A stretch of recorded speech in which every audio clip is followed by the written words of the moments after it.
إن الحمد لله الذي نحمده ونستعينه ونستغفره ونؤمن به ونتوكل عليه ونعوذ بالله من شرور أنفسنا ومن سيئات أعمالنا من يهده الله فلا مضل له ومن يضلل فلا هادي له ونشهد أن لا إله إلا الله وحده لا شريك له ونشهد أن محمدا عبد الله ورسوله أرسله الله تعالى بالهدى ودين الحق ليظهره على الدين كله وكفى بالله شهيدا فصلى الله عليه وسلم تسليما كثيرا كثيرا أما بعد فإن أصدق الحديث كتاب الله وخير الهدي هدي محمد صلى الله عليه وسلم وإن شر الأمور محدثاتها وإن كل محدثة بدعة وكل بدعة ضلالة وكل ضلالة في النار. قال الله عز وجل في كتابه الكريم بعد أن أقول أعوذ بالله من الشيطان الرجيم ولا تصعر خدك للناس ولا تمشي في الأرض مرحا إن الله لا يحب كل مختال فخور. رب اشرح لي صدري ويسر لي أمري واحلل عقدة من لساني يفقهوا قولي اللهم ثبتنا عند الموت بلا إله إلا الله اللهم اجعلنا من الذين آمنوا وعملوا الصالحات وتواصوا بالحق وتواصوا بالصبر آمين يا رب العالمين. Once again, everyone, Assalamu alaikum wa rahmatullahi ta'ala wa barakatuh. And this week I will be speaking with you, continuing the conversation from last time, ayah number 18 of Surah Luqman, the advice a father is giving to his son. The first part of that advice, for the most part, I spoke to you about وَلَا تُسَعِّرْ خَدَّكَ لِلنَّاسِ, don't turn your cheek away from people, meaning don't turn your face from people. And we tried to analyze what the implications of that phrase could be. There's one thing I left out that I realized I should have mentioned last time. So I'll start with that and we'll pick up on the remainder of that ayah and hopefully cover that today. So turning away from someone, the ayah did not specify the reasons for it. This is an important observation. So Allah did not say don't turn your face away from people out of arrogance, or don't turn your face away from people out of pride, anger, arrogance, or dismissal, whatever else, right? So there could be a multitude of circumstances and any number of reasons where a person might feel they're justified in acting a certain way towards somebody else. And they can tell themselves, we're very good at rationalizing our own behavior. So if I do something terrible, I can say, yeah, I know that's terrible, but, and then I have a set of excuses for myself that justify what I did. So even though I know it's bad, I can tell myself it's not that bad, right? So what Allah did here is, He didn't give the bad reasoning, because then somebody can even tell themselves, well, I didn't do it for that reason, therefore it's not that bad, right? So He kind of made it a blanket statement of not turning away. Now, one of its manifestations that I think we should think about, really seriously think about, is there's this notion in the Quran about making someone feel worthless. Making someone feel not worthy of even a conversation. Making someone feel little. To make someone feel little. And actually the concept of being little and being humiliated are associated with each other. So, saghar in the Quran, which comes from the word saghir is small, saghar is actually humiliation. And when the devil was being removed from the company of Allah and the angels and all of that, when he was being expelled, Allah told him, "Innaka minas saghirin," you are from those that are small. In other words, you're humiliated and you're insignificant. You're being made insignificant. Now, how do you make somebody feel small? You and I can be in a difficult conversation, and or somebody says something we didn't want to hear, or you hear something outrageous, and you want to give a response, and you decide not to give a response. You decide to just stay quiet, right? That's a good thing. Instead of being impulsive and exploding on somebody and putting them in their place, or giving them a zinger right back. Oh yeah, if you can say that, I can say 10 more things to you. Or I can raise my voice. We've already studied in the Quran, that's actually coming to lower your voice, right? So, and a'rid anil jahilin, ignore people that are being outrageous. That's there too. But being silent when somebody's being erratic, when somebody's being outrageous, that's something else. This ayah is about something else. This ayah can also apply in us doing something wrong. When somebody's talking to you, one way you can avoid dealing with something is somebody comes and talks to you, hey, I need to talk to you about what happened last week. or I need to bring up that issue with you, and you say, I don't have time for this. Don't bring it up. No, I'm not going to deal with it. Don't waste my time. Oh, not that again. Or one way or the other, you avoid the subject by not dealing with it at all. And that's another kind of turning your cheek. And this could be also done by, hey, I need to talk to you, no response. I need you to tell me what's going on, no response. And what they call the silent treatment to somebody. So you can be, driving together and you're asking, your parent, or a parent is asking child, or siblings are asking each other, hey, so how was your day? No answer. What's going on? No answer. Complete silence.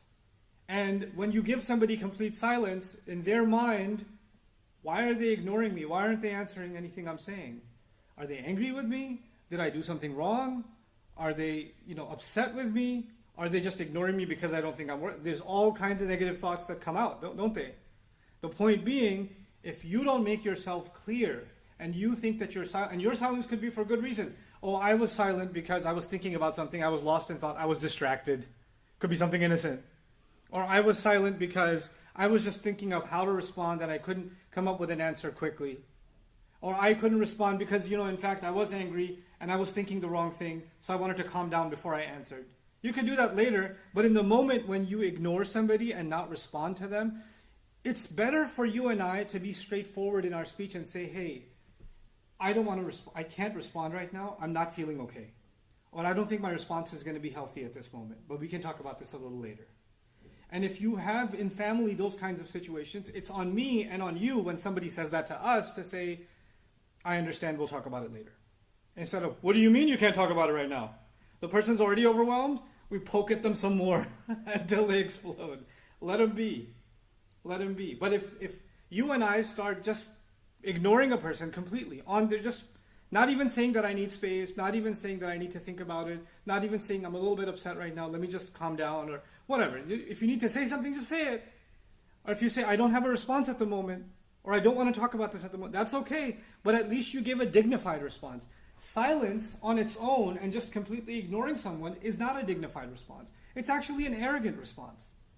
Whether you're being arrogant or not, it will be received as arrogance by somebody else. It'll be received as, I'm not worthy of a response. You think I'm worthless. And that's how it will be perceived. And that can become a form of arrogance. So it's not just about, well, I didn't mean that, so it's okay. It's not just about what you and I mean. It's also about the effect on somebody else's feelings. You see? So it's not always just about intentions. It's also sometimes about unintended consequences. And turning our face away from somebody, ignoring somebody, or giving somebody the silent treatment, even if we may have justified reasons, can actually have unintended consequences. And they're being avoided. The intention has been removed from the equation just to get away from that habit. Just don't ignore somebody just for the purpose of ignoring them, whatever your reasons are. If you need to ignore them, if you need to take the space, even the Quran said it, إِذَا خَاطَبَهُمُ الْجَاهِلُونَ قَالُوا سَلَامًا. They respond peacefully. Salama can be a hal there too, not just a maf'ul bih. So it could be they respond saying peace, and it could be they respond in a peaceful manner and say, we don't want to, we don't want to engage in this conversation further. Or even when Allah says when they walk into a company of conversation or a social gathering in which there is laghu, there's useless talk going on, or there's evil conversation going on. He says marru kirama, they pass by dignified. What that means is they maintain their dignity and they also don't humiliate the people that are doing the wrong thing.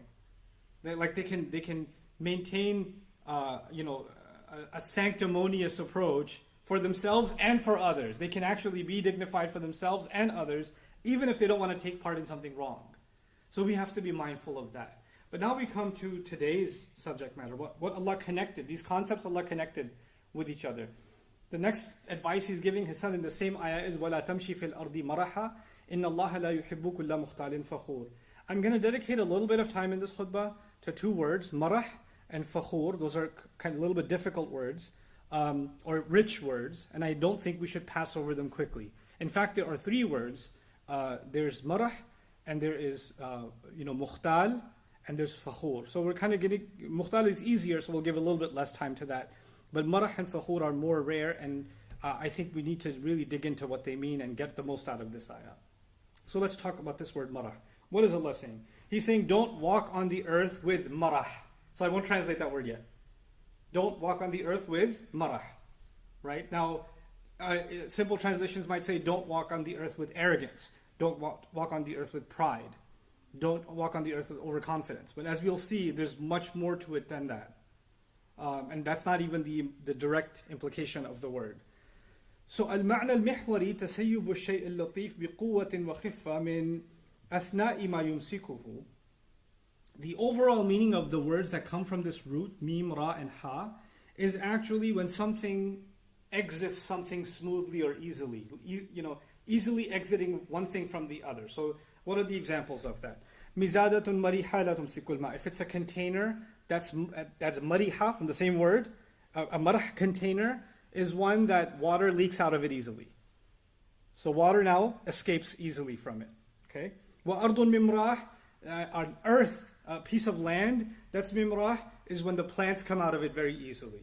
وَقَوْسٌ مَرُوحٌ, and a bow is called maruh from the same origin, when the arrow goes pretty quick out of it. It releases quickly out of that bow. وَعَيْنٌ مِمْرَاحٌ, an eye is called mimrah when it's easy for a person, they cry easily. Like the waterworks come out quickly, right? So they say شَدَّ سَيَلَانُهَا. مَرِحَةِ الْعَيْنِ, when the eye was having marah, it meant that the tears wouldn't stop. They just kept easily flowing and flowing and flowing.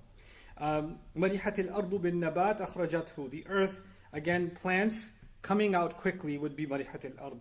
And then when the crop comes out and finally the grain pops open, easily releases, that's also called marah. So, and the most interesting use of it is actually used for a horse. So they say farasun maruh. They say for a horse that is maruh is that when it's grazing, like it's so hungry and hyperactive that it's grabbing some grass from here, leaves from there, and running around like crazy because it's so hungry that it's erratic. You can think of it as a person being maruh when they're at a dinner table at iftar time, right? And they've been holding back, and as soon as iftar happens, they're like grabbing stuff, right? They're being maruh. Like it's almost like they're quickly releasing their hands and grabbing at whatever they can. So the overall meaning of this word actually is to be impulsive, and to be very quick to act, to be very quick to do something, to have no sense of direction. So even that horse is described يجري ويقفز ويضطرب هنا وهناك لا يقر ولا يسكن لما أحسه من شبع وقوة ونشاط. That the horse that is disturbed, it's moving around, it's not sitting still, it's very jittery because it's feeling hungry. When the father is telling his son, don't walk on the earth with marah, he's saying don't go hanging out or don't go outside engaging the world, because there's times where you're home, right? And then there's times you go out. You go out for work, you go out to hang out with friends, you go out to get food, whatever it is. Don't leave the home. Don't go anywhere and be impulsive. Oh, I want to do this. Oh, I want to do this. I don't want to do this. I don't want to do this. And you have no purpose in what you're doing. You're just jumping from one thing to the next, to the next, to the next. A crazy example of that is sometimes there are different cultures in the world, right? So people come from very conservative societies to America. So somebody may have been raised in a very religious or a very traditional, village, and they didn't not even be Muslim. They may even be, Hindu or Christian or whatever, but very cultural, conservative background. Or think of a Muslim family and somebody who's raised in this joint family system, and there's a lot of respect for elders, and you watch your speech, and you watch the way you walk, and you watch the way you dress, and the way you sit, and the way you eat, and then they land in America, and they're a student, and they have a student visa, and they're going to the university, and the university has, parties on the weekend, and they've got fraternities, and they've got, hangouts, and the other students in the dorms are doing drugs, and everybody's got a relationship of one kind or the other, and all kinds of stuff. They're just bombarded with this stuff. And somebody can take those values that they were holding on to, but like that bow that releases the arrow without effort, they just let go of all of those values, and they got exposed to a new world. And they become marah. And this is a very powerful bit of advice, because we have kids, for example, we want to raise them in an Islamic environment, in a protected, sheltered environment.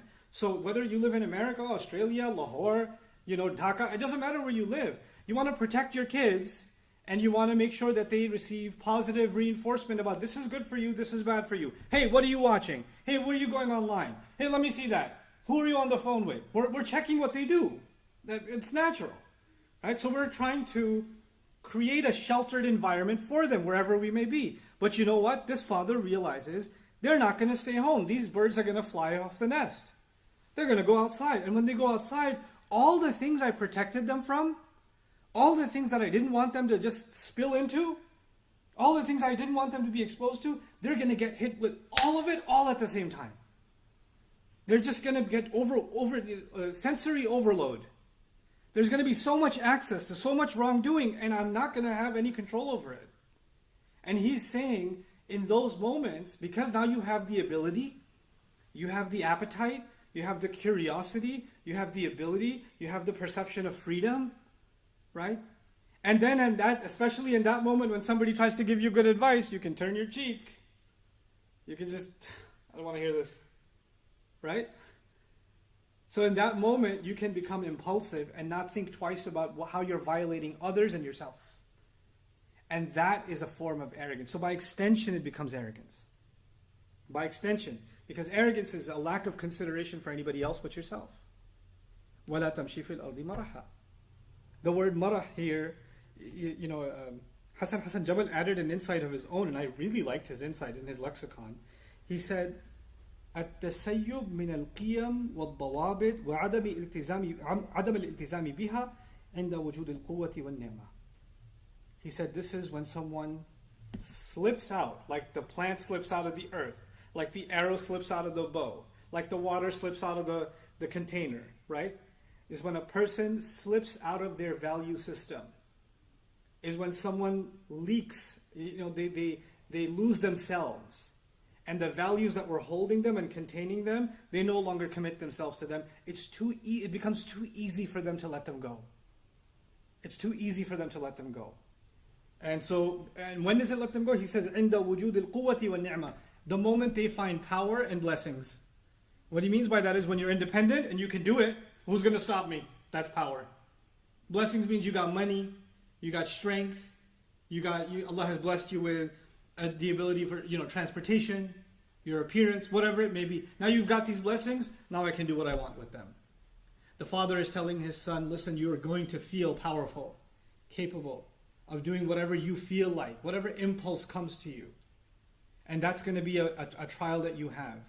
But it's interesting that he put these two seemingly unrelated bits of advice next to each other. He said, first, don't scoff at people, and then don't be impulsive, basically. Right? What is the connection between these two?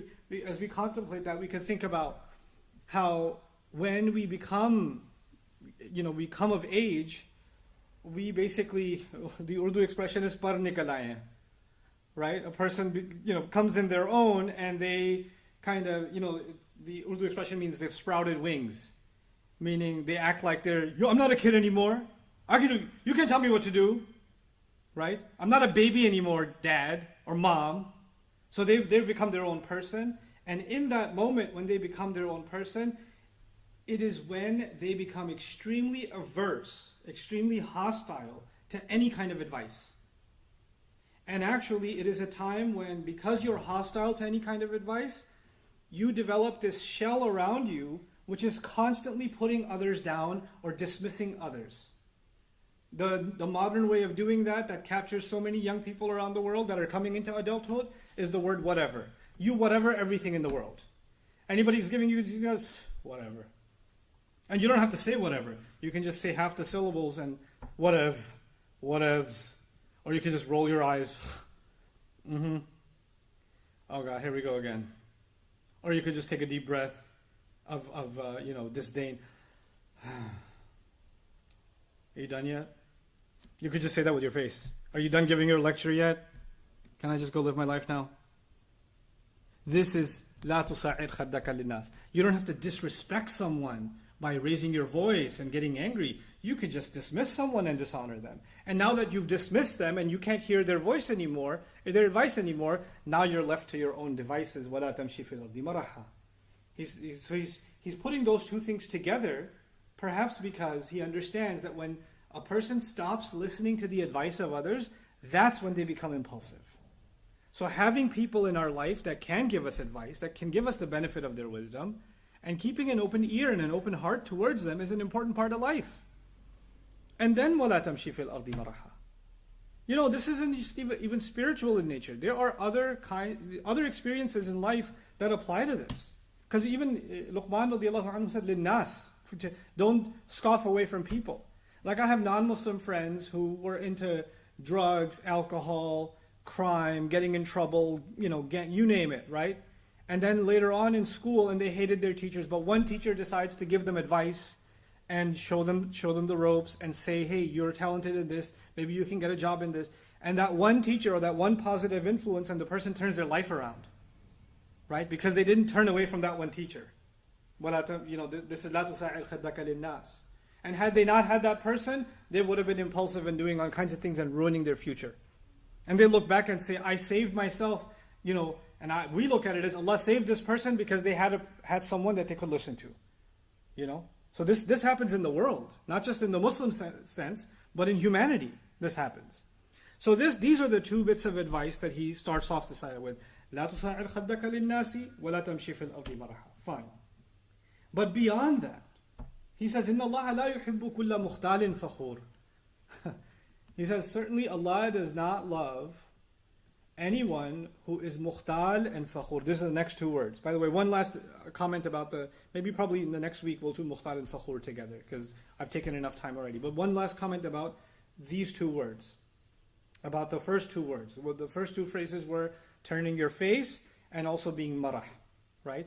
Notice in the first of them, Allah mentioned people. لَا تُسَاعِرْ خَدَّكَ لِلنَّاسِ. So people are mentioned. And in the second one, it's not about people, it's all about you. Is وَلَا تَمْشِي فِي الْأَرْضِ مَرَحًا. There's no mention of people. Don't walk on the earth with marah, in a state of marah, and there's no mention of people. What's the benefit of knowing that? Allah is telling us a person is at the devil's disposal when they have cut themselves off from good people. The devil's whisper comes from this direction, that direction, that direction, and when there's no good people around you, then you are susceptible to this whisper, then that whisper, then that whisper. So the first thing is, don't isolate yourself from good people by dismissing them. That's the first step. And if you are doing that, then you are handing yourself over to the world of evil and negative thoughts that are inside you that can pull you in any direction whenever, especially when you go in the outside world. The strangers that you're going to meet, the people that are going to be in the marketplace, the people that are going to be in the university, on campus, the people that you're going to meet at school, the people that are going to be working with you, those are not necessarily people who care about your well-being. They don't care about your well-being. They care about themselves. But many of them will represent invitations to do something wrong. Right? So those people will have some allure to them, and you'll be drawn towards them, but they don't mean well for you. And you'd rather hang out with people that don't criticize you, so you don't want to be around anyone who keeps it real with you and tells it to you like it is. So people who tell you like it is, you just want to keep your distance from them. You've already, سَعَرْتَ خَدَّكَ لِلنَّاسِ. You've already turned your cheek away from them. Now you become وَلَا تَمْشِي فِي الْأَرْضِ مَرَحًا. Then that second bit of advice comes. So it's actually, doesn't matter what a social butterfly you are. It doesn't matter how many online friends you have and how many people know you and how popular you are, or you can make friends anywhere you go. Those kinds of people that are super outgoing and have friends everywhere, watch out, because sometimes their worst connections are the people closest to them. The people closest to them are the ones they dismiss the most, ignore the most. They're so nice outside, so horrible inside. And that's actually, that's a kind of fake life. That's a kind of fake set of connections. And that's actually what's going to be commented on in that last comment where Allah says, إِنَّ اللَّهَ لَا يُحِبُّ كُلَّ مُخْتَالٍ فَخُورٍ. So we'll wrap up that discussion, inshallah ta'ala, in next khutbah, because I certainly didn't want to rush through these phrases and these ayat, because I think they're of value, and it's something that we should really think about for ourselves and the young people that are listening. I don't want myself or you to hear these words and say, man, I can think of somebody that this applies to 100%. Man, is he talking about, and then you're sharing it with your cousin saying, look, here's a khutbah about Bushra, our cousin. Or, look, I think this is about you. Somebody sends and you can use khutbahs for insults with each other. This is about you, I think. You should really listen to it. This is the height of the problem. Because this is you ironically, scoffing at people, turning your cheek away from people. As if the ayat are about them, a criticism of them, and they have nothing to do with me. I pray Allah allows me to look in the mirror, to find these faults in myself and address them. And I pray Allah allows all of you to look in the mirror and find those faults in yourselves and address them for yourselves. And I pray Allah protects our young generation from these kinds of character flaws and makes them a better example for the world than we could ever be. Barakallahu li wa lakum fil Qur'an al-Hakim wa nafa'ani wa iyyakum bil ayati wa dhikri al-Hakim.